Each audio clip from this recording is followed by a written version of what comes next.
মুকুল লগে যে আজকে এমন হবে আমরা তো বুঝি নাই। আসসালামু আলাইকুম, সকলতে কেমন আছেন? অফিসে ছোট্টখাট্টো একটা পিকনিকের আয়োজন করে, কিন্তু পিকনিকটা যে এত বড় হবে মোরা কিন্তু বুঝি নাই।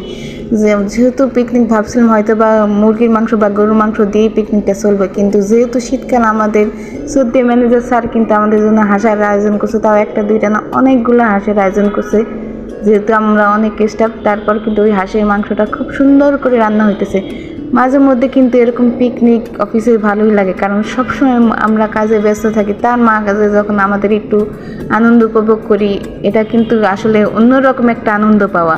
এই জন্য কিন্তু আমাদের শ্রদ্ধেয় ম্যানেজার স্যার এবং অফিসকে ধন্যবাদ দেওয়া উচিত। আর এই রান্নাটা কিন্তু কোনো কেউ করেনি, আমাদের এক শ্রদ্ধেয় দাদা আছে, বড় দাদা, সে রান্নাটা করেছে। আর রান্নাটা এতই মজা হয়েছে যে আমরা সবাই চেটে পুটে খাইছি।